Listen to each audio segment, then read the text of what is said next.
Second down and 10.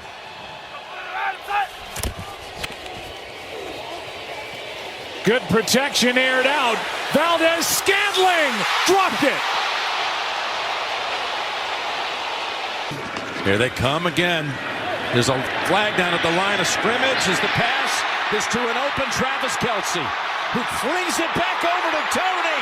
My goodness, this is going for a touchdown. Well, have they lost the locker room? What is going on here with Mahomes? I just said the frustration is growing for Mahomes. He can. Losses. We had that graphic early in the game about how he doesn't lose two straight. That boy Mahomes drove, man. I would be too, like I told you fellas from the beginning of the season. It's not a smart move to bet against Patrick Mahomes, but I said what put the Kansas City Chiefs at a disadvantage is the weapons around him, specifically his receiving corps. Because every team in the AFC, from the Jaguars to the Bills, the Dolphins, the Ravens, they were loading up just to stop the Kansas City Chiefs. And a quarterback who was the best player in the league and one of the greatest quarterbacks I ever seen personally. And a brother not even 30 years old. That alone shows the type of talent that he is, but it takes more than talent to win a championship in the NFL. It's the ultimate team sport, and the last time I checked, quarterbacks don't catch the football, bro. Coming in with a league-high 33 drops so far, you definitely gonna lose a couple of games or more, just behind your receiving group alone. And everybody in the organization is to blame, starting with the GM and the player personnel. Don't get me wrong, I think Brett Veach did a hell of a job building the team on both sides of the ball.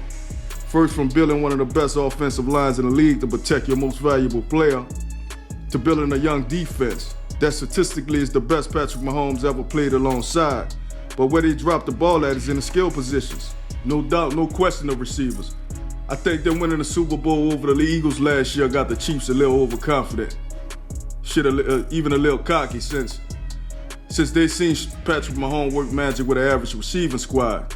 But what they forgot to take into account was the missing of Eric Bieniemy and Juju Smith. And people can say what they want, but Juju was a bona fide number 2 receiver. I mean, the brother was putting up 1,000-yard seasons with the Pittsburgh Steelers. It's just that he was opposite of Antonio Brown. So he wasn't taking the best corner of the double coverage, but when that nigga Antonio Brown self-destructed and blew up the organization, that's when Juju was exposed as not being a number 1 receiver. But despite that, you put him on the Chiefs, and he's still the best and most reliable receiver as far as receiver goes. But the top spot still belongs to Kelce though, and he's starting to get up there in age. Even he hinted at retirement early in the season, so the writing's on the wall for Mahomes' most trusted pass catcher. Travis Kelce's what I call the NFL's number 1 asset, but that's something I'll speak on in another video. But that's the kind of things the front office should have been aware of or working on, because despite them dropping the ball with the Tyreek Hill situation, which they should have just dropped the bag on him, bro. Just give him the money, just keep him.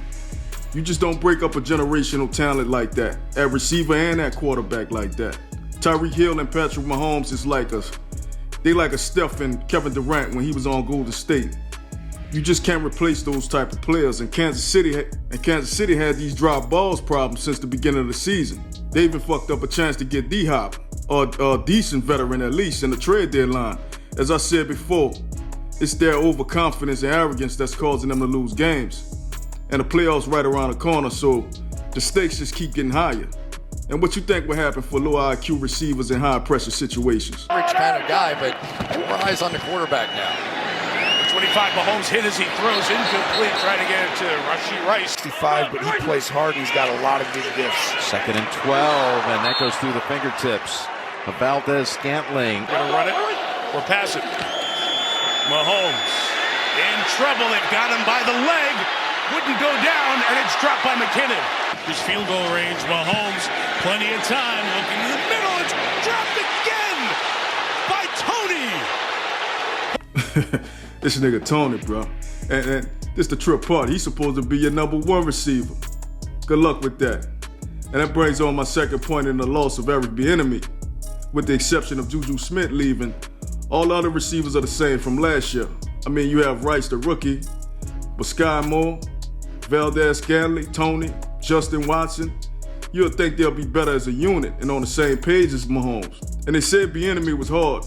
He was a hard-nosed coach, known for keeping players in line and shit and holding them accountable, because These drop passes and offside penalties, man, that's piss poor for professional athletes. And it seems like mentally these receivers are in doubt.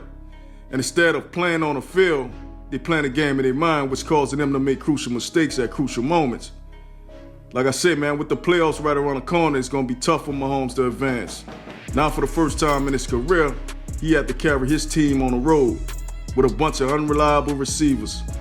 I'm sure he and Coach Reed had talks with the front office about receivers being a priority for next season, because even with a talented quarterback like Patrick Mahomes, even with average receivers, he could take the Chiefs to the place where they want to go.